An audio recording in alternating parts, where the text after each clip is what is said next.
आज के क्लास में हम लोग शुरू करने जा रहे हैं अपने क्लास 6 के अंदर हिस्ट्री में सबसे लास्ट चैप्टर। अपने क्लास 6 के हिस्ट्री का सबसे लास्ट चैप्टर का नाम है buildings, paintings and books.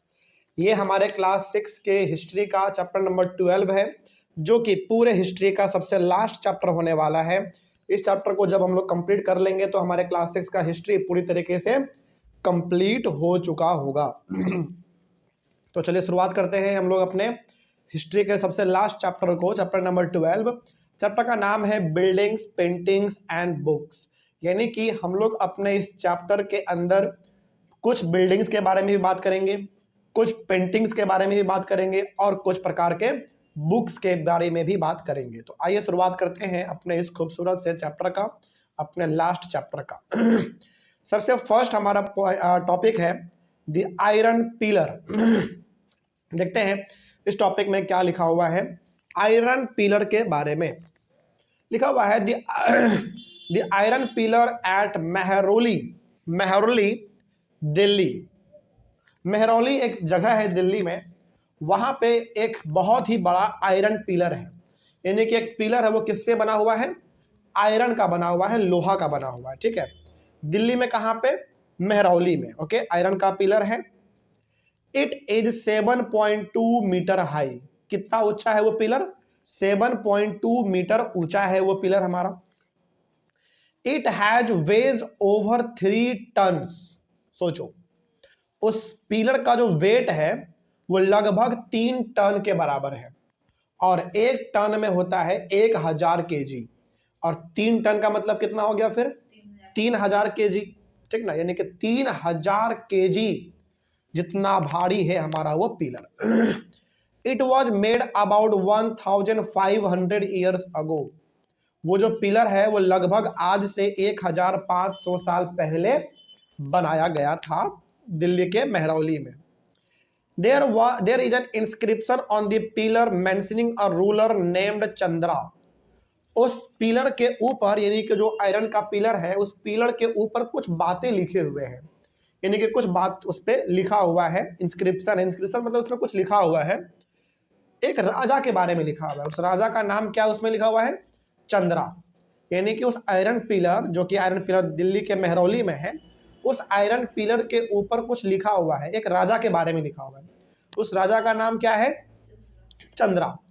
Who probably belong to the Gupta dynasty. और लोग ऐसा अनुमान लगाते हैं कि वो जो चंद्रा राजा था वो किस डायनेस्टी के हुआ करते होंगे? गुप्ता डायनेस्टी के हुआ करते होंगे, ऐसा लोग अनुमान लगाते हैं। ठीक है, तो ये आयरन पिलर के अंदर जो 5 पॉइंट था ये समझ में आया। आगे बढ़े हम लोग। चलिए, नेक्स्ट हमारा टॉपिक है buildings in brick and stone. यानी कि वैसे बिल्डिंग्स जो कि ब्रिक्स और स्टोन के बने होंगे, बेसिकली ईंटें और पत्थर के बने होंगे, ऐसे बिल्डिंग के बारे में हम लोग पहले बात करेंगे। बिल्डिंग का मतलब यहाँ पे ये मत समझिएगा कि अपार्टमेंट के बारे में बात होगा, शॉपिंग कॉम्प्लेक्स, मॉल वगैरह के बारे में बात होगा, नहीं। बिल्डिंग का मतलब यहाँ पे उस टाइम पे ये था कि जो भी चीज ईटा पत्थर वगैरह से बना होता था, हम लोग उसको क्या बोलते थे? बिल्डिंग ही बोलते थे। ठीक ना। लेकिन आज बिल्डिंग का मतलब बदल गया है। बिल्डिंग का मतलब आज होता है अपार्टमेंट, घर, है ना, ये सब चीजें। लेकिन हम लोग बात करेंगे उस टाइम के बारे में जब बिल्डिंग बने होते थे, किसके? ब्रिक और स्टोन के, यानी कि ईंटें और पत्थर के। तो इसमें सबसे पहले हम लोगों को पढ़ने को पड़ता है स्तूपा के बारे में। देखते हैं ये स्तूपा क्या होता है। हिंदी में हम लोग बोलते हैं स्तूप और इंग्लिश में बोलते हैं स्तूपा। देखते हैं इसमें लिखा हुआ पहला point, the word stupa means a mound. Stupa का मतलब होता है माउंड, और माउंड का मतलब होता है एक ऐसा चीज जो कि उठा हुआ रहता है। सॉरी, स्तूपा का मतलब क्या होता है? माउंड। और माउंड का मतलब होता है एक ऐसा चीज जो कि अंदर से उठा हुआ होता है, बिल्कुल गुंबद की तरह। जैसे कई सारे स्तूपा भी हमारे इंडिया में है, स्तूप है जहाँ पे पूजा पाठ वगैरह होता है। तो वहां पर जब आप जाके देखोगे तो स्तूप जो है वो बेसिकली उठा हुआ रहता है, और अंदर से उठा हुआ रहता है, लेकिन बगल बगल से वो नीचे झुका हुआ रहता है। ठीक है, तो ये हो गया हमारा स्तूपा के बारे में। There are several kinds of stupas, round and tall, big and small. अब जो स्तूपा है, स्तूपा का सिंपल सा मतलब समझ लो क्या चीज के बारे में बात हो रहा है, गुंबद के बारे में बात हो रहा है। ठीक है, जैसे आपको एग्जांपल देते हैं, मस्जिद के ऊपर आप देखोगे गुंबद होता है ना, उसी प्रकार के स्ट्रक्चर का हमारा होता है स्तूपा। ठीक है, तो स्तूपा का सिंपल सा मतलब हो जाता है बिल्डिंग ही होता है ये, मतलब ये भी ईंटें पत्थर से ही बने होते हैं, लेकिन वो अंदर से उठा हुआ रहता है और साइड साइड से नीचे की ओर जमीन से टच किया हुआ रहता है वो। ठीक है, तो कई प्रकार के स्तूपा होते हैं, राउंड भी होता है, यानी कि गोल स्तूपा भी होते हैं, लंबे स्तूपा भी होते हैं, छोटे भी स्तूपा होते हैं और बड़े स्तूपा भी होते हैं। ठीक है, generally there is a small box placed at the centre और हार्ट ऑफ द स्तूपा। उस स्तूपा के बिल्कुल अंदर में, बिल्कुल बीचों बीच एक बॉक्स रखा जाता है। अब उस बॉक्स में क्या है उसके बारे में हम लोग बात करेंगे, लेकिन कहने का मतलब मेरा पहले यहाँ पे ये है कि आप पहले ये समझो कि वो जो स्तूपा है, उस स्तूपा के बीच में, बिल्कुल बीच में एक छोटा सा बॉक्स रखा जाता है, स्तूपा के बिल्कुल बीच में। अब इस सवाल है कि सर इस बॉक्स में क्या रहता है, वो समझते हैं। दिस में contain bodily remains such as teeth, bone और एसेस, यानी कि उस छोटे से बॉक्स में कुछ इस प्रकार के चीजें हो सकते हैं, जैसे किसी इंसान का दांत, किसी इंसान का हड्डी, या फिर किसी इंसान के जलाने के बाद जो राख बचता है वो राख भी उस बॉक्स के अंदर हो सकते हैं। ठीक है, ऑफ द बुद्धा और हिज फॉलोवर्स और things they use as well as precious stones and coins. तो ज्यादातर इंडिया में जो स्तूपा है वो किसका स्तूपा है इंडिया में, बुद्ध का है। किसका है, बुद्ध का है, और बुद्धा का है बेसिकली, और उनके फॉलोवर का है। जैसे बुद्धा को तो आज इंडिया में कई सारे लोग पूजते हैं, तो बुद्धा के जो बहुत बड़े बड़े फॉलोवर हुए हैं ना, मतलब बुद्धा के जो बहुत बड़े बड़े स्टूडेंट हुए हैं, उनके चीजों को भी। तो कहने का मतलब सिंपल सा है कि बुद्धा या फिर बुद्धा के जो बड़े बड़े स्टूडेंट थे, जो फॉलोवर थे उनके, वो लोग जब डेथ कर गए तो उनके बॉडी पार्ट, या तो उनका दांत या फिर उनका हड्डी या फिर उनको जला देने के बाद जो राख बचा, वो चीज़ क्या करते हैं ये लोग, एक छोटे से बॉक्स में रख के उस स्तूपा के बिल्कुल बीचों बीच जाके जमीन के नीचे रख देते हैं।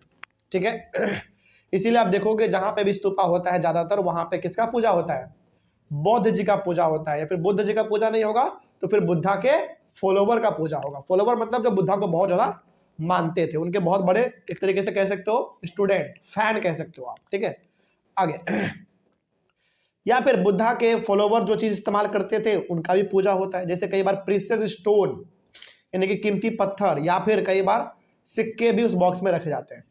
This box is known as a relic casket, उस बॉक्स को रिलिक कैस्केट भी कहा जाता है। वॉज कवर्ड विथ अर्थ, और उसको अंदर में मिट्टी से ढक देते हैं। कहने का सिंपल सा मतलब यहाँ पे ये है कि बुद्धा का या फिर बुद्धा से जुड़े हुए जो लोग हैं, उनका जब डेथ हुआ तो उनके बॉडी पार्ट बचा के उस बॉक्स में रख दिए गए, और रख देने के बाद उसको स्तूपा के अंदर जाके जमीन के नीचे उस बॉक्स को दफन कर दिया, गाड़ दिया। उसी का आज हम लोग जब आज स्तूपा में जाते हैं तो उसी का हम लोग पूजा करते हैं। ठीक है, आगे बढ़ते हैं। तो स्तूपा के अंदर बिल्कुल बीचों बीच एक बॉक्स होता है, और उस बॉक्स में या तो दांत, हड्डी या फिर उस कोई भी चीज हो सकता है जो कि बुद्धा के लाइफ से जुड़ा हो सकता है, तो वो बॉक्स में रख देते हैं और हम लोग जाते हैं उसी का पूजा करते हैं। Later a layer of mud brick और baked brick was added on top, then the dome like structure was covered with carved stone slabs. उसके बाद क्या होता है, उसको दफन कर देने के बाद जमीन के नीचे उसके ऊपर से ईटा पत्थर जोड़ जोड़ के एक डोम जैसा स्ट्रक्चर बना दिया जाता है। डोम जैसा स्ट्रक्चर का मतलब हो गया गुंबद के जैसा। गुंबद मतलब ऊपर से वो अंदर, बीच से वो ऊपर उठा हुआ रहेगा और साइड साइड से वो नीचे जमीन में टच होगा। ठीक है, गुंबद के साइड, गुंबद के तरह। तो गुंबद के तरह का स्ट्रक्चर उसके ऊपर बना दिया जाता है अच्छी तरीके से, उसको प्लस्तरा वगैरह भी स्टोन वगैरह लगा के कर दिया जाता है। उसके बाद यहाँ पे एक वर्ड पढ़ोगे आप, दक्षिण पथ। दक्षिण पथा है, इंग्लिश में दक्षिणा पथा बोलते हैं, लेकिन हिंदी में हम लोग इसको दक्षिण पथ बोलते हैं। ये क्या होता है देखो, a path known as the Dakshin path was laid around the stupa this was surrounded with railings.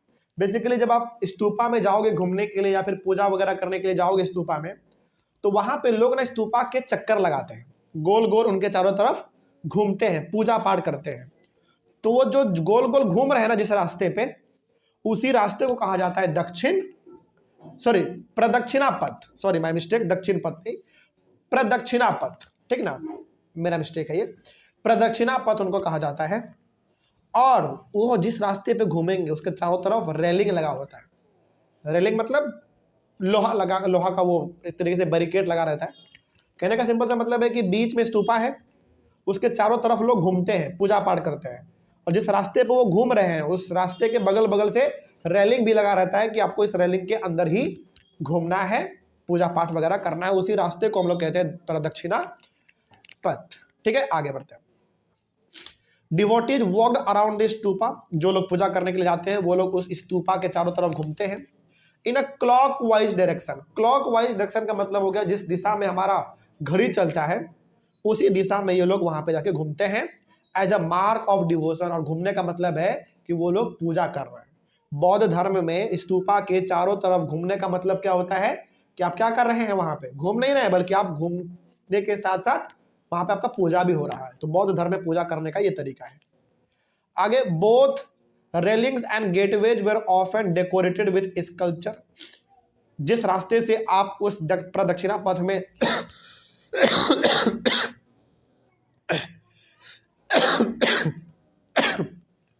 Sorry, जिस रास्ते से आप उस प्रदक्षिणा पथ में घुसोगे तो वो जो रेलिंग होते हैं उसके चारों तरफ, वो रेलिंग और वो मेन गेट, जिस गेट से आप उस प्रदक्षिणा पथ में इंटर करोगे, वो बहुत ही शानदार डिजाइन किया हुआ रहता है उसके ऊपर, यानी कि बहुत अच्छा डिजाइनिंग बना रहता है उसके ऊपर। उसके बाद एक और टर्म आप यहाँ पे पढ़ोगे, अमरावती। ये अमरावती क्या है देखो, this was a place where a magnificent stupa once existed about 2000 years ago. यानी कि अमरावती बेसिकली एक जगह हुआ करते थे आज से लगभग 2000 साल पहले। वहां पे एकदम एक शानदार स्तूपा हुआ करता था, यानी कि बहुत लाजवाब, बहुत ही सुंदर, बहुत ही अच्छा लाजवाब स्तूपा हुआ करते थे अमरावती में आज से 2000 साल पहले, जहां पे बौद्ध धर्म के अंदर बुद्धा का वहां पे बड़े लेवल पे पूजा किया जाता था। समझ में आया पूरा बात, कोई दिक्कत इसमें? चलिए आगे बढ़ते हैं। अगला है हमारा about the earliest Hindu temples. अभी जो आपने बात किया वो किसके बारे में बात किया, स्तूपा के बारे में। और स्तूपा किस रिलीजन के अंदर आपको देखने को मिलेगा, बौद्ध रिलीजन के अंदर। किधर, बौद्ध रिलीजन के अंदर, जहां पे किसका पूजा होगा, बुद्धा से जुड़े हुए चीजों का पूजा होगा, या फिर बुद्धा का हड्डी, या फिर बुद्धा का दांत, कोई भी चीज बुद्धा से यदि जुड़ा हुआ कोई भी चीज है तो उसको उस बॉक्स में रख के स्तूपा के अंदर गाड़ देते हैं। उसी के लोग चारों तरफ घूमते हैं प्रदक्षिणा पथ पे, उसी का वो लोग पूजा करते हैं इस तरीके से। अब आइए हम लोग बात करते हैं अर्लीस्ट हिंदू टेम्पल के बारे में, यानी कि हिंदू टेम्पल जो है वो हिंदू टेम्पल में भी सबसे पुराने हिंदू टेम्पल। देखते क्या लिखा हुआ है, deities such as Vishnu, Shiva and Durga were worshipped in these temples. Hindu religion के अंदर जो पुराने मंदिर हुआ करते थे, हिंदू धर्म के अंदर जो पुराने मंदिर होते थे, पुराने मंदिरों में ज्यादातर पहले के टाइम पे पूजा होता था विष्णु जी का, शिव जी का और दुर्गा जी का। इन 3 प्रकार के देवी देवताओं का वहां पे पूजा ज्यादा होता था। उसके बाद है एक, यहाँ पे आप डेफिनेशन पढ़ोगे, गर्भगृह। गर्भगृह का मतलब क्या होता है आप समझो ध्यान से पहले।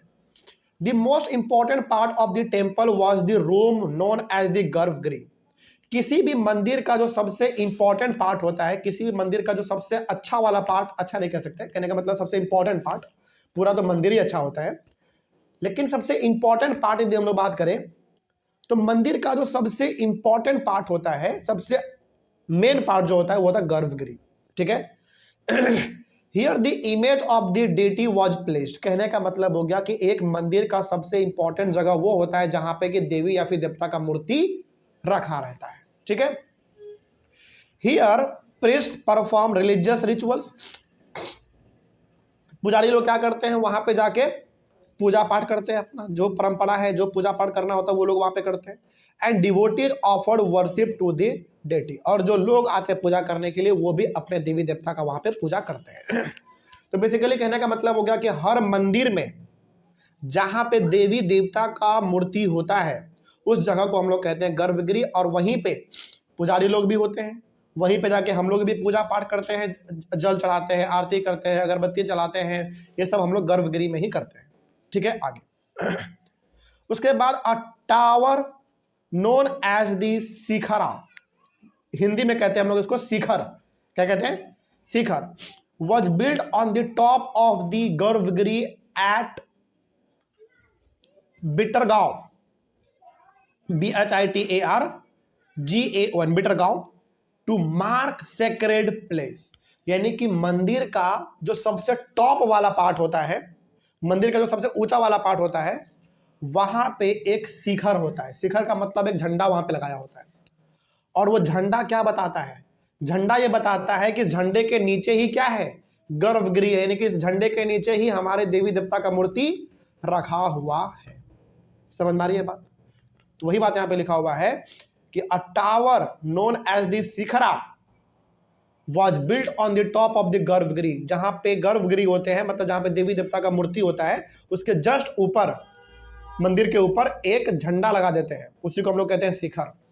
Eight Bhitargaon to mark sacred place, Bhitargaon मतलब वो ऊपर वाला पार्ट का बात हम लोग कर रहे हैं, ये दिखाने के लिए कि ये जो झंडा आपको दिख रहा है, इस झंडे के नीचे ही हमारा गर्भगृह है, यानी कि उसी जगह पे देवी देवता का मूर्ति है। ठीक है, अगला मंडप, मंडपा, इंग्लिश में मंडपा, हिंदी में मंडप कहते हैं। क्या होता है ये देखो, most temples had a space known as the mandapa, it was a hall where people could assemble. Basically जब आप किसी भी मंदिर में जाओगे ना, तो किसी भी मंदिर में आप देखोगे कि एक हॉल होता है बड़ा सा, उसी हॉल को हम लोग कहते हैं मंडप, और उस हॉल में बेसिकली आप क्या करते हैं, बैठ के पूजा पाठ अपना करते हैं, या फिर लोग बैठ के भगवान के बारे में कहानी सुनते हैं, या फिर कहानी सुनाते हैं, लोग चर्चा वगैरह भी करते हैं। तो हर मंदिर में आप देखोगे तो एक जगह होता है, खाली जगह होता है वो, और उस खाली जगह को हम लोग हॉल कहते हैं। बेसिकली बड़ा सा हॉल होता है, उसी हॉल में लोग बैठते हैं, पूजा पाठ करते हैं, अपना बातचीत करते हैं। तो हर मंदिर में आपको ये मंडप देखने को मिलता है। Some of the finest stone temples were built in Mahabalipuram and अइहोल।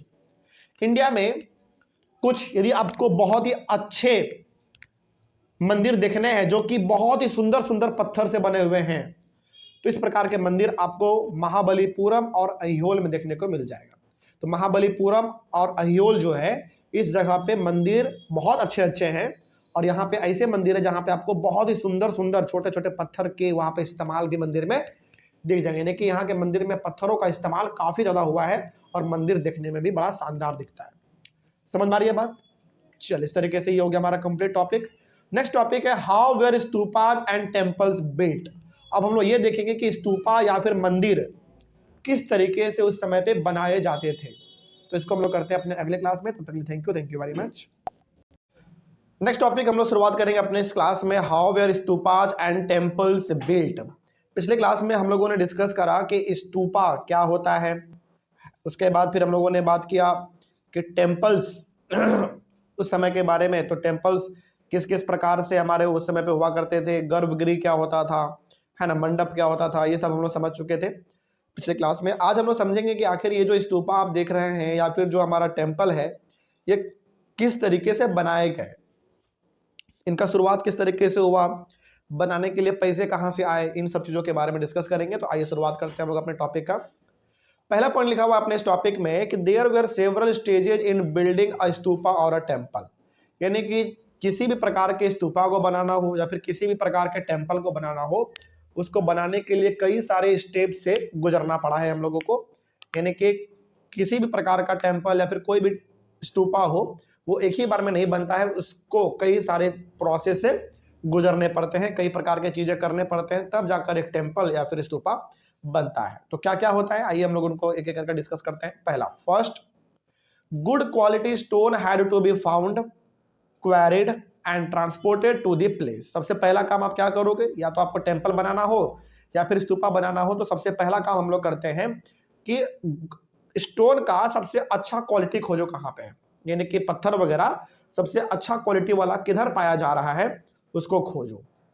उसके बाद उसको खोज के खोदो, जमीन से उसको बाहर निकालो, या फिर पहाड़ है तो पहाड़ को तोड़ के पत्थर को बाहर निकालो और उसको वहां से ट्रांसपोर्ट करके लेके चले जाओ कहां पे, जहां पे मंदिर या फिर स्तूप आपको बनाना है। तो पहला चीज क्या हो गया, पहला चीज हुआ कि पहले पत्थर का खोज करो फिर उसको वहां से निकालो, बाहर कर दो, बाहर कर देने के बाद फिर उसको वहां से लोड करके वहां पे लेके चले जाओ जहां पे आप स्तूपा या फिर टेम्पल बनाने वाले हैं। पहला ये काम करेंगे हम लोग। सेकेंड क्या है, these rough blocks of stone had to be shaped and carved into pillars and panels for walls, floors and ceilings. अब आप क्या करो, जब उस जगह पे एक बार पत्थर वगैरह पहुंच जाएगा, उसके बाद उस पत्थर को अलग अलग शेप में उसको डिजाइन करो।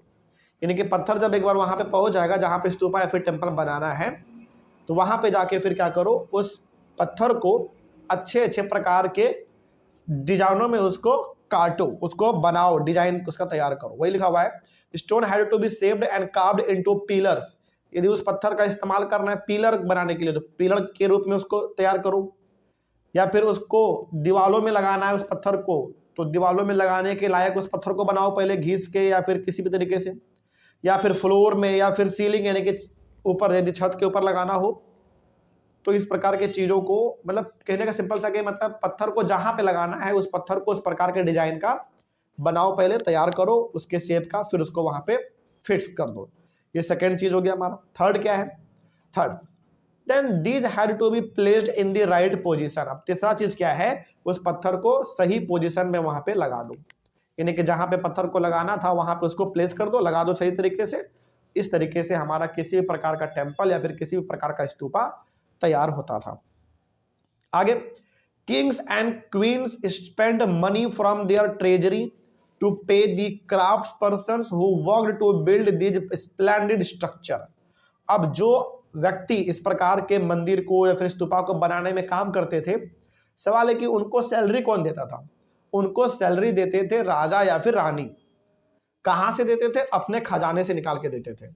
यानी कि मान लीजिए किसी एरिया में राजा है या फिर रानी है, तो वो यदि किसी टेम्पल को बनवा रहे हैं या फिर किसी स्तूपा को बनवा रहे हैं, तो वो पैसा देते थे अपने खजाने से, जो काम करेगा उसको पैसा ये लोग अपने खजाने से देते थे।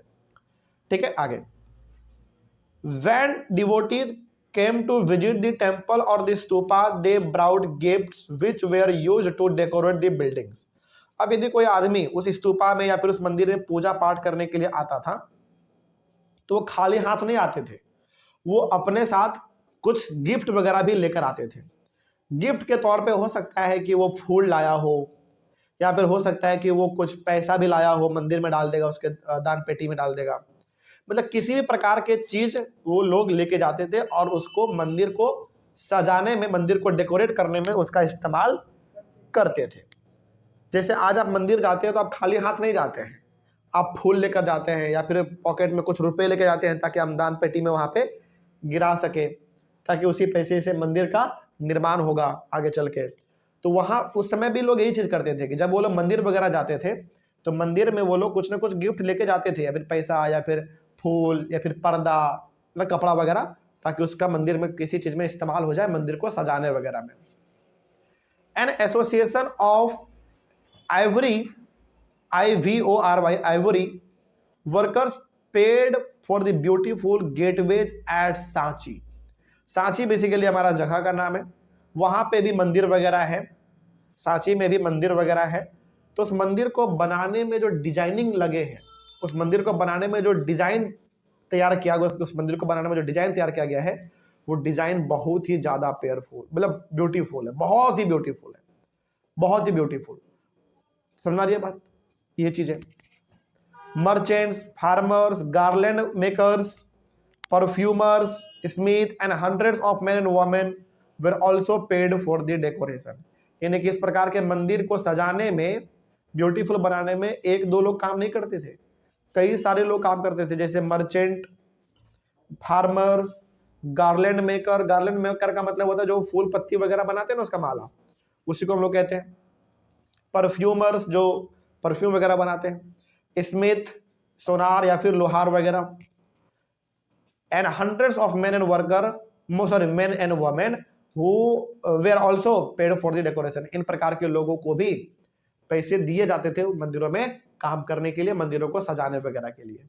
ठीक है, तो कहने का मतलब सिंपल सा यहाँ पे है कि मंदिर को बनाने में कई प्रकार के लोगों का इस्तेमाल होता था, कई सारे लोग उसको सजाने के लिए काम करते थे, और मंदिर में जितने भी लोग काम करते थे उसको पेमेंट मिलता था राजा या फिर रानी के अपने खजाने से। ठीक है, तो इस तरीके से स्तूपा और टेम्पल वगैरह, मंदिर वगैरह बनते थे। नेक्स्ट हमारा टॉपिक है जो कि हम लोग डिस्कस करेंगे, वो है पेंटिंग के बारे में।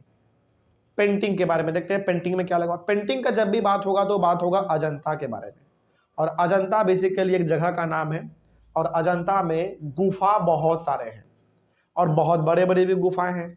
उस गुफा के अंदर कई सारे पेंटिंग पाए गए हैं दीवालों में। गुफा के अंदर जो चट्टान वगैरह होता है ना, दीवाल वगैरह, पत्थर वगैरह, उसमें कई सारे पेंटिंग पाए गए हैं, तो उसी के बारे में बात करेंगे। पहला पॉइंट इसमें लिखा हुआ है, here several caves were hollowed out of the hills. यानी कि अजंता में कई सारे छोटे छोटे हिल हैं, यानी कि छोटे छोटे पहाड़ हैं, और उस पहाड़ के अंदर में कई सारे गुफा बने हुए हैं। क्या बने हुए हैं? गुफा। कुछ गुफा लोगों ने बनाए हैं वहां पे, और कुछ गुफा पहले से ही नेचुरल है वहां पे। ठीक है, तो अजंता में कई सारे पहाड़ हैं छोटे छोटे, और उस पहाड़ के बीच में गुफा बने हुए हैं। आगे, most of these where monasteries for Buddhist monk. और ये जो गुफा है, इस गुफा का ज्यादातर इस्तेमाल पहले किस प्रकार के लोग करते थे? बौद्ध धर्म के अंदर जो बुद्धिस्ट लोग, बुद्धिस्ट मॉन्क होते हैं, बेसिकली बौद्ध धर्म को मानने वाले जो होते हैं लोग, उनको हम लोग कहते हैं मॉन्क। समझ में आ रही है बात? तो बौद्ध धर्म को मानने वाले, प्रचार करने वाले, उसको फैलाने वाले लोगों को हम लोग कहते हैं मॉन्क। तो जब बौद्ध धर्म के इस प्रकार के लोग अपने धर्म का प्रचार करने के लिए बाहर निकलते थे, तो वो लोग थक जाते थे। आराम करने के लिए राजा, रानी, इन सभी ने इन प्रकार के लोगों के ठहरने के लिए गुफाओं को बनवाया था। ठीक है, ध्यान रखिएगा। तो अजंता में कई सारे छोटे छोटे पहाड़ हैं, और उस पहाड़ के अंदर में कई सारे गुफा बने हुए हैं। इस गुफा को किसने बनवाया? सवाल है, किसने बनवाया? तो राजा और रानी ने मिलकर बनवाया। ठीक है, क्यों बनवाया था? ताकि जितने भी बौद्ध धर्म के अंदर मॉन्क है, यानी कि जो बौद्ध धर्म को मानते हैं, प्रचार प्रसार वगैरह करते हैं, समझिए बात, बेसिकली आप ये कह लो कि बौद्ध धर्म के अंदर पंडित, तो बौद्ध धर्म के अंदर जो पंडित लोग हैं, जिसको हम लोग मॉन्क कहते हैं, भिक्षु हिंदी में कहते हैं उसको हम लोग, वो लोग जब अपने बौद्ध धर्म का प्रचार प्रसार करते थे, तो चलते चलते वो लोग रास्ते में थक वगैरह जाते थे, आराम करना होता था, तो उनके आराम करने के लिए इतने सारे गुफा बनाए गए थे अजंता में। Some of them were decorated with paintings. कई सारे गुफा तो ऐसे हैं अजंता में, जहां गुफा के अंदर जब आप जाओगे तो कई सारे वहां पे आपको पेंटिंग नजर आएंगे गुफा के अंदर। The caves are dark inside. अंदर से गुफा कैसा दिखेगा आपको? बिल्कुल डार्क दिखेगा, बिल्कुल काला दिखता है।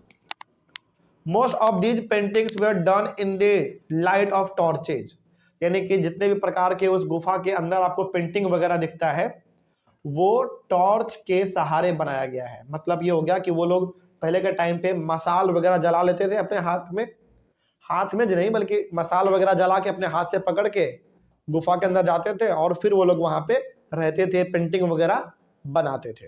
ठीक है, the colours were made of plants and minerals was used for painting about 1500 years अगो। अब देखो वो लोग केवल पेंटिंग नहीं बनाते थे, पेंटिंग बना के वो लोग उसके अंदर कलर भी भरते थे। तो वो लोग पत्थर से ठोक ठोक के दीवालों में, गुफा के अंदर जो दीवार है उसमें पेंटिंग वगैरह बनाते थे, और उस पेंटिंग को कलर भी करते थे। अब सवाल है कि सर आज से 1500 साल पहले कलर कैसे आता था उनके पास? तो जवाब है कि उस समय पे कई सारे प्लांट हुआ करते थे, कई प्रकार के मिनरल होते थे जो अलग अलग रंगों के होते थे, उन्हीं रंग का इस्तेमाल करके ये लोग उस गुफा में जितनी भी पेंटिंग होते थे उनको ये लोग कलरफुल बनाते थे। समझ में आ रही है बात?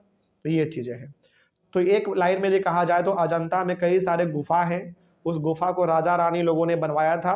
बौद्ध धर्म के अंदर जो बुद्धिस्ट मॉन्क होते हैं, जो बौद्ध धर्म का प्रचार प्रसार करते हैं, उनके लिए बनवाया गया था। और उस गुफा के अंदर कई सारे पिक्चर भी आज देखने को आपको मिलते हैं। पिक्चर मतलब पेंटिंग वगैरह देखने को मिलते हैं, जो कि पेंटिंग आज से लगभग 1500 साल पहले बनाया गया था। उस पेंटिंग में कलर भी हम लोगों को दिखता है, और वो कलर कहाँ से बनाया था उन लोगों ने? प्लांट का, मिनरल्स का, इन प्रकार के चीज़ों का इस्तेमाल करके उन लोगों ने कलर बनाया और उस पेंटिंग के अंदर पेंटिंग को किया। ठीक है, इस तरीके से टॉपिक हो गया हमारा कंप्लीट। नेक्स्ट टॉपिक है हमारा द वर्ल्ड ऑफ बुक्स।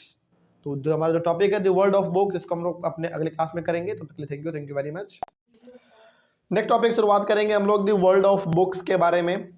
इसमें हम लोग बेसिकली बुक के बारे में बात करेंगे, किताबों के बारे में बात करेंगे। आइए हम लोग पहले शुरुआत करते हैं अबाउट द सिलप्पाडीकरम। ओके, सिलप्पाडीकरम इसको पढ़ते हैं हम लोग। तो आइए देखते हैं सिलप्पाडीकरम के बारे में क्या बातें यहाँ पे लिखी हुई हैं। यहीं से हमारा आज का क्लास स्टार्ट होगा। लिखा हुआ है कि it is a famous Tamil epic. It was compose around 1800 years ago. Basically Silappadikaram जो है वो एक प्रकार का किताब मान लो आप। क्या मान लो?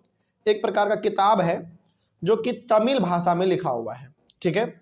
और ये लगभग आज से 1800 साल पहले लिखा गया था। तो यानी कि सिलप्पाडीकरम जो है एक किताब है जो कि तमिल भाषा में लिखा गया था, वो भी लगभग आज से 1800 साल पहले, ठीक है। It was compose by a poet name Elango.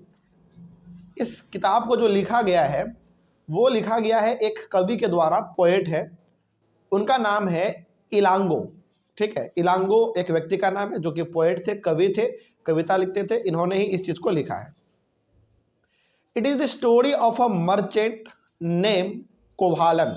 ये जो किताब में कहानी है वो कहानी बेसिकली एक मर्चेंट का है। मर्चेंट का मतलब होता है सिंपल सा, जो जहाज़ों पर से सामानों को सस्ते में खरीदते हैं और महंगे दाम में लाके बेच देते हैं। बेसिकली समझ लो ट्रेडर का बात हो रहा है, ठीक ना, जो व्यापारी लोग होते हैं ना, है ना, तो वो उनके बारे में ये कहानी है बेसिकली। और उस व्यक्ति का नाम है कोभालन, ठीक है। तो कोभालन एक मर्चेंट है, खरीद बिक्री का काम करते हैं, ये बिजनेसमैन एक तरीके से आप कह सकते हो। इन्हीं के बारे में इस किताब में कहानी लिखा हुआ है। कोभालन लिव्ड इन पुहार। कोभालन जो है जिसके बारे में ये कहानी है इस किताब में, कोभालन वो रहता है पुहार में। And fell in love with a courtesan named Madhavi. और उनको एक महिला से प्यार हो जाता है, ठीक, उनका नाम रहता है Madhavi, okay. Neglecting his wife Kannagi. Kannagi. अब यहां पे आप समझिए पूरा बात क्या हो रहा है। कोभालन जिनके बारे में कहानी है उस किताब में, मतलब उस किताब में जो कहानी है वो किसके बारे में? एक मर्चेंट के बारे में। और उस मर्चेंट का नाम क्या है? कोभालन नाम है, ठीक है। ये जो कोभालन है ये बेसिकली पुहार में रहते हैं, पुहार जगह का नाम है, वहाँ पे ये रहते हैं और इनको एक महिला से प्यार हो जाता है। महिला का नाम है Madhavi. Neglecting his wife Kannagi. इसका मतलब हो गया कि कोभालन का ऑलरेडी शादी हो चुका है और उनकी पत्नी का नाम है कन्नागी। इसके बावजूद उनको एक महिला से प्यार हो जाता है, उनका नाम होता है माधवी, ठीक है। आगे बढ़ते हैं। ही एंड कन्नागी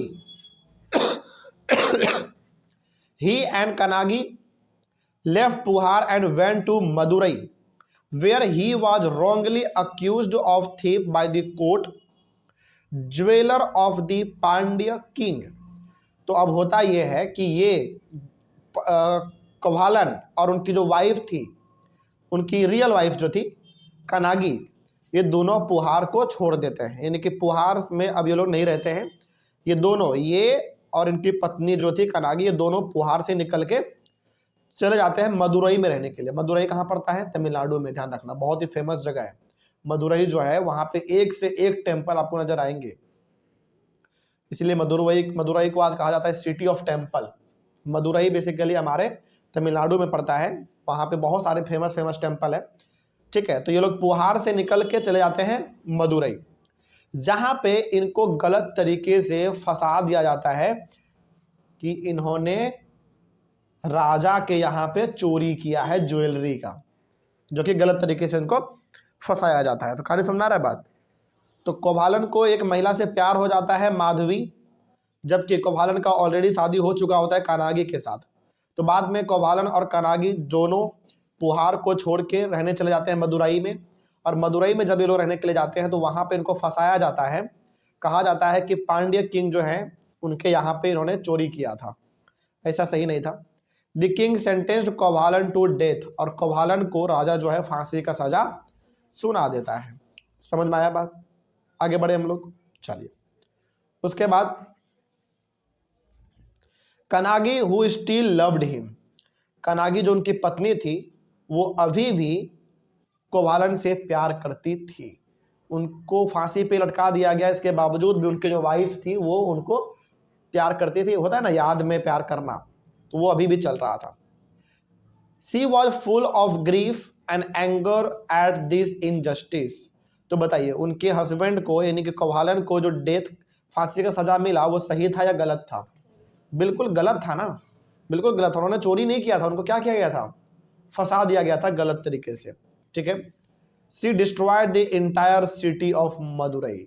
और उस कहानी में ये भी नजर आता है कि जो उसकी पत्नी थी कनागी, उन्होंने इतने गुस्से में थी कि उन्होंने पूरे मदुरई को जला के राख कर दिया। ऐसा सही में हुआ है कि नहीं पता नहीं, लेकिन कहानी में वही लिखा हुआ है। तो पूरा कहानी समझ में आया आपको? तो ये जो बेसिकली सिलप्पाडी करम है, जिसके बारे में हम लोगों ने भी बात किया, सिलप्पाडी करम जो है वो बेसिकली एक किताब है। उस किताब में एक कहानी है। ठीक है। और पहली बात तो ये बताइए कि उस किताब को किस भाषा में लिखा गया है? तमिल भाषा में लिखा गया है, आज से लगभग 1800 साल पहले। और इस किताब को लिखा है बेसिकली एक कवि ने, एक पोएट ने, उनका नाम है इलांगो। ठीक है। और इस किताब में बेसिकली एक आदमी के बारे में कहानी है, कोवालन के बारे में। कोवालन एक मर्चेंट होता है, तो खरीद बिक्री का काम करता है ये रहता पुहार में है अपनी पत्नी के साथ, लेकिन इसके बावजूद इनको एक महिला से प्यार हो जाता है। महिला का नाम है माधवी। इतना हो जाने के बाद फिर ये कोवालन और उनकी पत्नी जो कनागी है वो दोनों पुहार को छोड़ के चले जाते हैं मदुरई में रहने के लिए। और मदुरई में इनको फंसा दिया जाता है कि इन्होंने राजा के यहाँ पे चोरी किया है ज्वेलरी का, सोने चांदी गहने मोती का। और इनको राजा जो है वो फांसी का सजा सुना देता है। लेकिन इनकी पत्नी को बहुत जोर से झटका लगता है कि हमारे हस्बैंड ने तो कोई चोरी किया भी नहीं था, इसको जबरदस्ती और बिना गलती के ही फांसी पे लटका दिया गया। तो इनकी जो पत्नी थी कनागी, उनको बहुत गुस्सा आता है और ये गुस्से में क्या करती हैं, पूरे मदुरई में आग लगा देती है। तो ये कहानी था इनके बारे में। आगे बढ़े हम लोग। एक छोटा सा यहाँ पे और है, मनी में कलाई।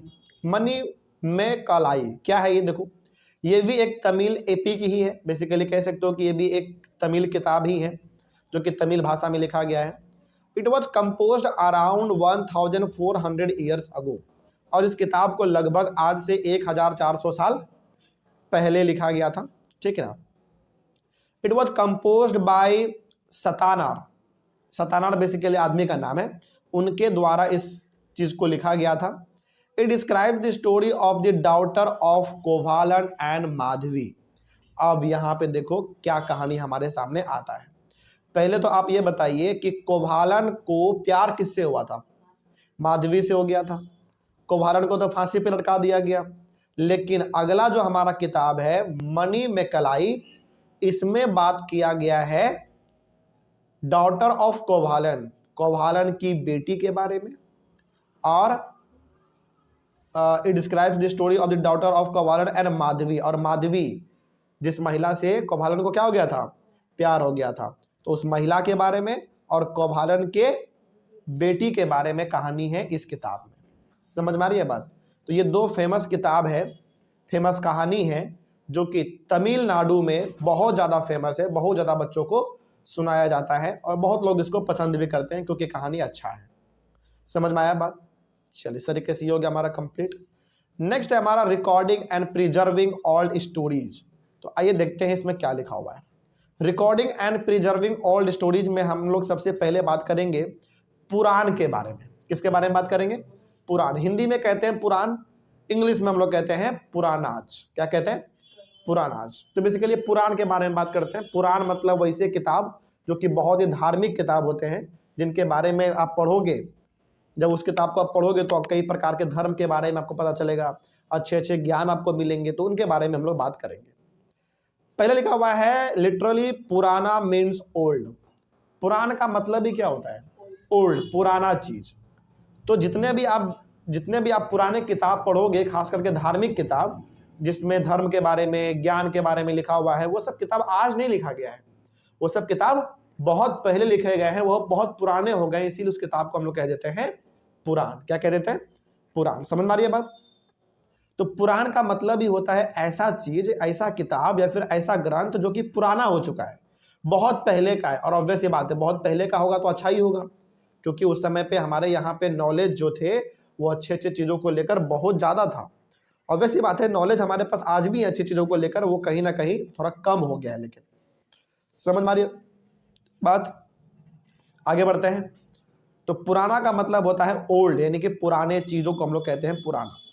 लेकिन यहाँ पे पुराना किसका बात हो रहा है? पुराने किताबों का, पुराने ग्रंथ का, इसके बारे में। The Puranas contain stories about gods and goddesses such as Vishnu, Shiva, Durga और पार्वती। तो बेसिकली इस प्रकार के पुराणास को आप पढ़ोगे, यानी कि पुराने ग्रंथ को आप पढ़ोगे, तो उसमें आपको अलग अलग देवी देवताओं के बारे में जिक्र मिलता है ना। जैसे विष्णु जी के बारे में, शिव जी के बारे में, दुर्गा जी के बारे में, पार्वती जी के बारे में अलग अलग प्रकार के जिक्र उसमें मिलते हैं कि इन प्रकार के देवी देवताएं किस प्रकार के अपने जीवन को जीते थे, क्या ये लोगों का पूरा सिस्टम रहता था, वो सब कुछ ये लोग इस पुराणाज में लिखा हुआ है, यानी कि धार्मिक ग्रंथों में लिखा हुआ है। Puranas also contain details on how they were to be worshipped.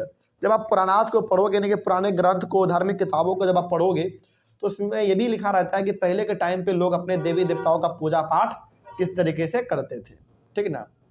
Puranas also contain about the creation of the world and about kings. जब आप पुराणाज को पढ़ोगे, धार्मिक किताबों को पढ़ोगे, तो उसमें ये भी दिखता है कि दुनिया का शुरुआत कैसे हुआ, ये दुनिया हमारा बना कैसे, और अलग अलग प्रकार के राजाओं के बारे में भी उसमें लिखा रहता है कि कौन से राजा ने कहाँ पे रूल किया, किस राजा ने कौन से मंदिर को बनवाया, है ना। तो ये सब भी चीज़ पुराणाज में, यानी कि पुराण धार्मिक ग्रंथों में लिखा रहता है। तो ओवरऑल कहने का मतलब है कि जब आप पुराना को पढ़ते हो, ग्रंथ को पढ़ते हो, धार्मिक चीज़ों को पढ़ते हो, तो उसमें आपको पुराने चीज़ों के बारे में ज़्यादा जानकारी मिलता है, क्योंकि पुराण का मतलब भी होता है पुराना चीज़ जो कि पुराना हो चुका है। The Puranas were written in simple Sanskrit words. तो ऑब्वियसली बात है, ये जितने भी पुराणाज हमारे पास आज हैं, ग्रंथ वगैरह, ये बहुत पहले लिखे गए थे। और बहुत पहले इंडिया में कौन सा लैंग्वेज फेमस था? संस्कृत। इसीलिए ये सारे पुराण आपको किस भाषा में देखने को मिलेंगे? संस्कृत में देखने को मिलेंगे। लेकिन आज उसका ट्रांसलेशन हिंदी और इंग्लिश में भी हो गया है, तो जिसको हिंदी आता है, जिसको इंग्लिश आता है, वो भी आज इस प्रकार के ग्रंथ को आसानी से पढ़ लेते हैं, ठीक ना। लेकिन लिखा गया था शुरुआत में सिंपल संस्कृत भाषा में। Puranas were heard by everybody including women and Shudras who were not allowed to study the Vedas. यानी कि कहने का मतलब है कि उस समय पे जिसको पढ़ने का अधिकार नहीं होता था, वो लोग भी पुराणाज में लिखे हुए बातों को सुनते थे। जैसे महिलाओं को उस समय पे पढ़ने का परमिशन नहीं था, लेकिन महिलाएं भी पुराण में क्या लिखा हुआ है वो सुनती थी। उसी प्रकार से शूद्र का मतलब वो एक तरीके से लोअर कास्ट के लोग, जिनको उस समय पे पढ़ने का परमिशन नहीं था, तो वो लोग भी पुराण में लिखे हुए अच्छे अच्छे बातों को सुनते थे केवल। समझ मारिए बात, क्योंकि पढ़ने का अधिकार तो था नहीं उनके पास, तो केवल कोई लोग बोलते थे तो ये लोग बस सुनते थे कि इस किताब में ये बातें लिखी हुई हैं। The Puranas were recited in temples by priests and people came to listen to them। और इस प्रकार के पुराने चीज़ों को, यानी कि पुराण को, ग्रंथ को, धार्मिक किताबों को मंदिरों में पुजारी लोग, पंडित लोग सबसे ज़्यादा उसको पढ़ते थे, और लोग उसको दूर दूर से सुनने के लिए आके मंदिर में बैठते थे। और जो पंडित जी बोलते थे, वो सुनाते थे, लोग उसको बैठ के सुनते थे। समझ मारिए बात। तो इस प्रकार से हमारा पूरा कहानी चलता था। इट वॉज कंपोज बाय व्यास। ज़्यादातर पुराण आप देखोगे, जो पुरानी किताब है वो व्यास जी ने लिखा है। ज़्यादातर पुराने जो हैं, मतलब ज़्यादातर जो पुराण है, धार्मिक किताबें जो हैं, वो व्यास जी ने ज़्यादा लिखे हैं, ठीक है। तो ये हो गया हमारा एक छोटा सा बात। आगे हम लोग बात करेंगे हमारे इंडिया में, और ख़ास करके हिंदू रिलीजन के अंदर बहुत ही ज़्यादा फेमस धार्मिक किताब, बहुत ही फेमस धार्मिक ग्रंथ, उसका नाम है महाभारत। तो आइए बात करते हैं कि आखिर महाभारत में क्या क्या लिखा हुआ है। सबसे पहला पॉइंट लिखा हुआ है, the Mahabharata is about a war fought between the Kauravas and Pandavas who were cousins. Mahabharata जब आप पढ़ोगे तो महाभारत बेसिकली है क्या? महाभारत एक लड़ाई है जो कि अपने ही भाइयों के बीच में हुआ है। महाभारत में क्या होता है कि एक तरफ से लड़ते हैं कौरव लोग और एक तरफ से लड़ते हैं पांडव लोग, और ये दो कौरव और पांडव दोनों आपस में कजिन होते हैं। कजिन का मतलब हो गया चचेरा भाई, सब हैं आपस में, और ये सब आपस में ही लड़ लेते हैं। क्यों लड़ लेते हैं? सत्ता पाने के लिए, राज को पाने के लिए। समझ रही बात? This was a war to gain control of the throne of the Kurus and their capital Hastinapur. Basically ये लड़ाई कौरव और पांडव के बीच में क्यों हुआ था? महाभारत के अंदर, महाभारत में दिखाया जाता है कि लड़ाई हुआ था कौरव और पांडव के बीच में। क्यों लड़ाई हुआ था? लड़ाई हुआ था एरिया को कंट्रोल कौन करेगा इस बात को लेकर, राजा कौन बनेगा इस बात को लेकर लड़ाई हुआ था। तो कुरुस, जिसको हम लोग कहते हैं कुरुक्षेत्र, बहुत बड़ा था हमारा एरिया, और उसकी राजधानी खास करके हस्तिनापुर। तो कौरव और पांडव दोनों चाहता था कि हमारा इस एरिया पे कंट्रोल होना चाहिए, हमारा इस एरिया पे राज होना चाहिए। लेकिन भाई दोनों का कैसे हो सकता है? दोनों में तो किसी एक का ही होगा। इसीलिए दोनों के बीच में महायुद्ध हुआ था, जिसको हम लोग कहते हैं महाभारत।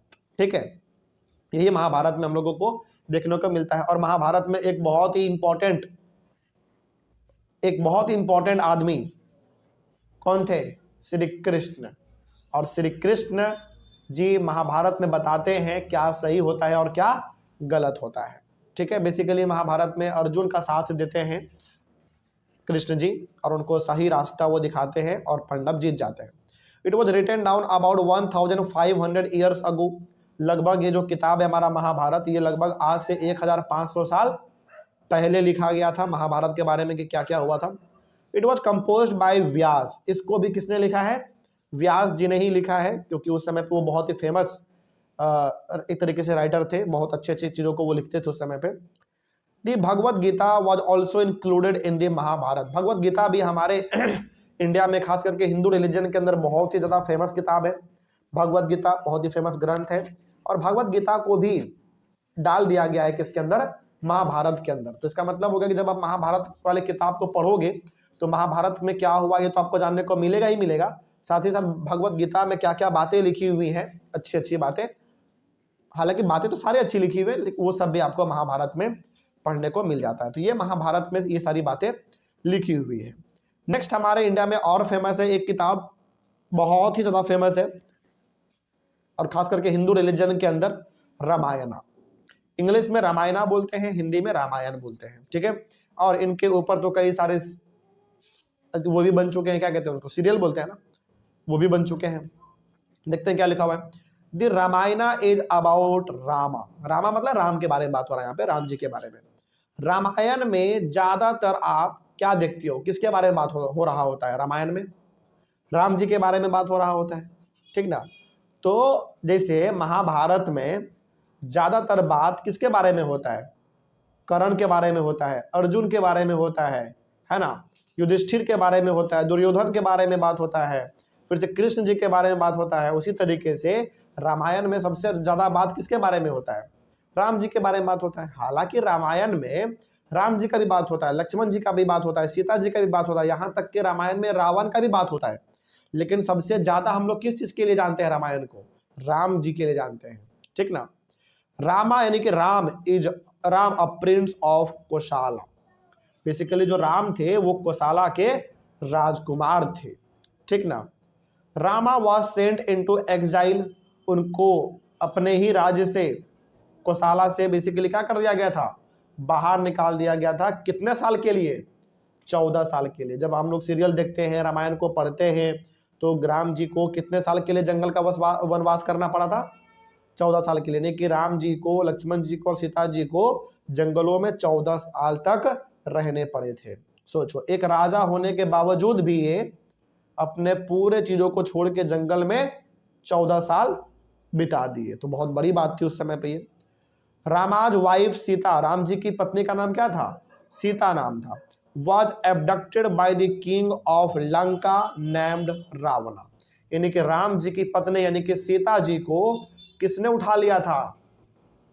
मतलब कौन उनका एक तरीके से अपहरण करके लेके चले गए थे? रावण, ठीक ना। सीता जी को उन्होंने अपने रथ में बिठाया, गलत तरीके से छल करके साधु का फेस लेकर वो आए थे रावण जी, और वो उनको अपने रथ पे बिठाते हैं और वो लेके सीता जी को चले जाते हैं। तो यही चीज रामायण में हमको देखने को मिलता है। Rama had to fight a battle to get his wife back. Sita ji को पाने के लिए राम जी ने क्या किया? लंका में जाके लड़ाई लड़ा रावण के साथ, और रावण को मारा और अपनी पत्नी को वापस अपने यहाँ पे लेकर आ गए। तो Rama won and return to Ayodhya the capital of Kosala. तो राम जी रावण को मारते हैं, सीता जी को वापस अपने यहाँ पे बुला लेते हैं, ठीक है। और ये लोग 14 साल का जंगल का जो वनवास था वो काट लेने के बाद, वो खत्म कर लेने के बाद ये लोग दोबारा अपने कोसाला तो बेसिकली बहुत बड़ा एरिया था। कोसाला का राजधानी कहाँ पे था? अयोध्या में था। तो ये लोग अयोध्या लौट आते हैं, ठीक ना। It was compose bye Valmiki. और जो रामायण है वो किसने लिखा है? वाल्मीकि ने लिखा है। वाल्मीकि जी ने रामायण को लिखा है। ध्यान रखिएगा, महाभारत को व्यास जी ने लिखा है और रामायण को वाल्मीकि जी ने लिखा है। ओके, कोई दिक्कत इसको समझने में? सबको समझ में आया? चलिए, वेरी गुड। नेक्स्ट है हमारा stories told by ordinary people. ये हम लोग अपने अगले वाले क्लास में डिस्कस करेंगे। मिलते हैं हम लोग अपने अगले क्लास में, तब तक के लिए थैंक यू वेरी मच। हम लोग अपने क्लास को आगे बढ़ाएंगे और आज एक नए टॉपिक का शुरुआत करेंगे। टॉपिक का नाम है stories told by ordinary people, यानी कि वैसे कहानी जो आम आदमी अपने बीच में लोगों को सुनाया करते थे, उन सब चीज़ों के बारे में हम लोग बात करेंगे। तो बेसिकली इस टॉपिक में हम लोग ये पढ़ेंगे कि उस टाइम पे कुछ ऐसे भी कहानियाँ हुआ करते थे जो आम आदमी अपने ग्रुप में, अपने गांव देहात में लोगों को पढ़ के सुनाते थे। तो उस प्रकार की कहानी को हम लोग पढ़ेंगे। लिखा हुआ पहला पॉइंट कि ordinary people also told stories, composed poems and songs and performed plays. यानी कि जो नॉर्मल आदमी होते थे, जो आम आदमी होते थे, वो लोग भी कहानियाँ लिखते थे, सुनाते थे। उस तरीके से कविताएं भी वो लोग बनाया करते थे। इसके साथ ही साथ वो लोग गाना भी लिखते थे, गाते थे। और तो और वो लोग स्टेज पे ड्रामा, नाटक वगैरह भी लोगों के सामने करते थे, ठीक ना। तो इस प्रकार की चीज़ें जो कि आज आपको आज दिखता है, वो पहले भी हुआ करता था, है ना। कहानी लिखना, कविता लिखना, गाना लिखना, ड्रामा करना, नाटक करना, स्टेज पे चढ़ के लोगों को एंटरटेन करना, ये सब चीज़ आज होता है, पहले भी होता था।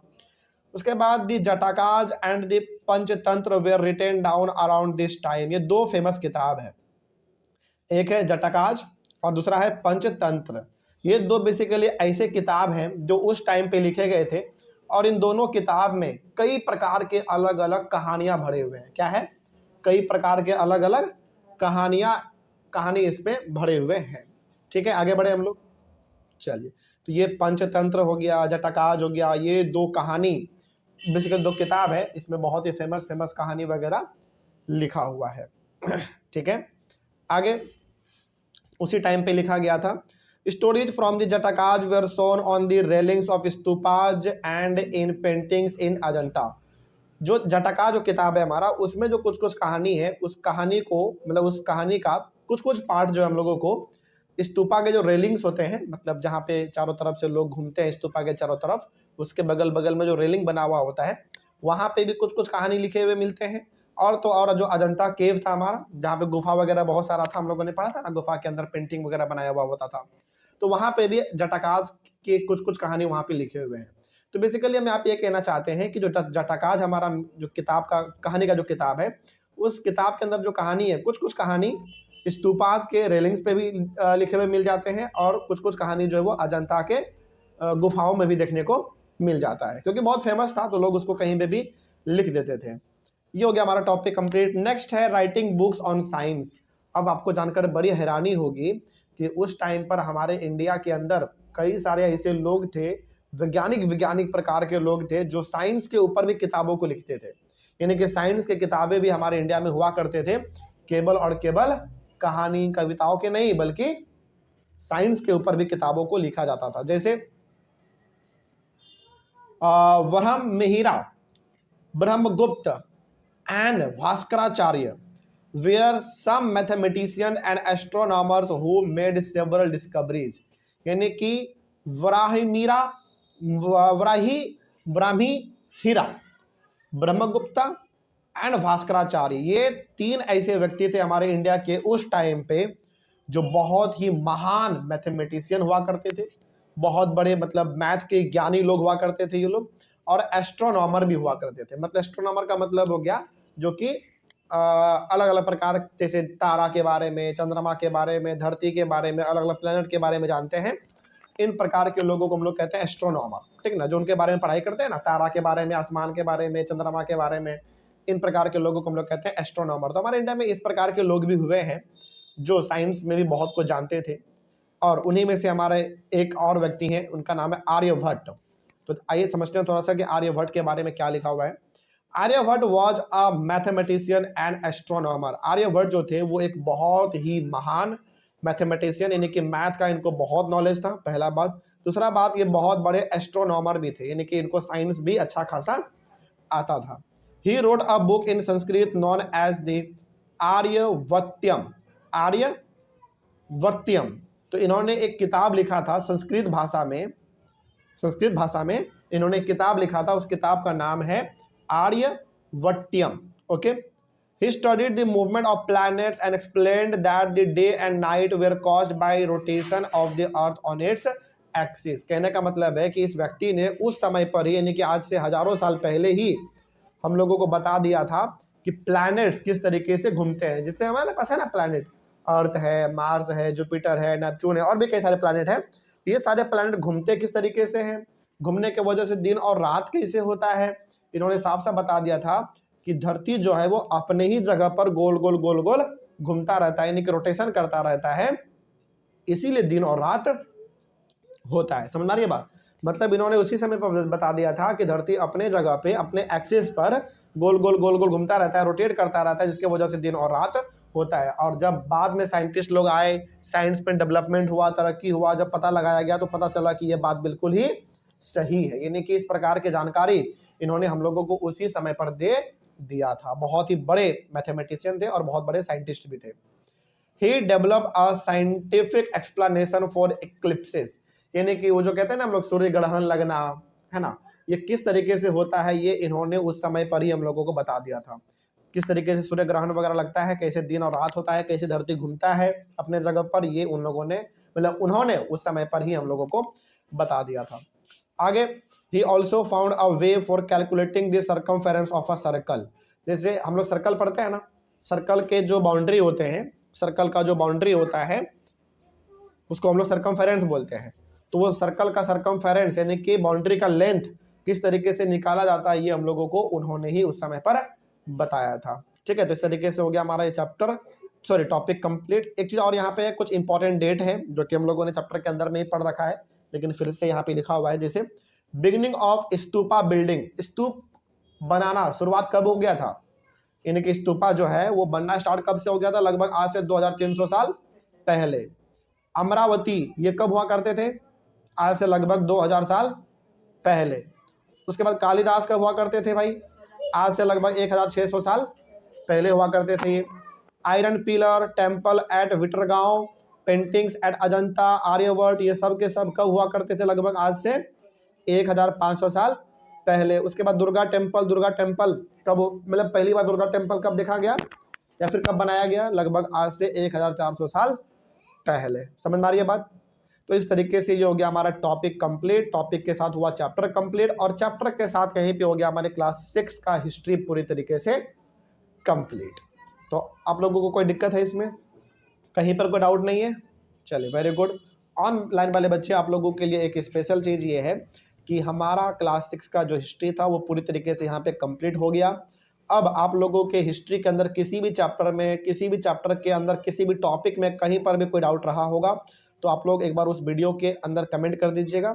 हम लोग मिलेंगे अपने अगले क्लास में। हिस्ट्री हमारा कंप्लीट हो गया, अगले क्लास से हम लोग सिविक्स को स्टार्ट करेंगे। तो मिलते हैं हम लोग अपने अगले क्लास में एक नए चैप्टर के साथ और एक नए सब्जेक्ट के साथ, सिविक्स के साथ। तब तक के लिए thank you very much and have a nice day.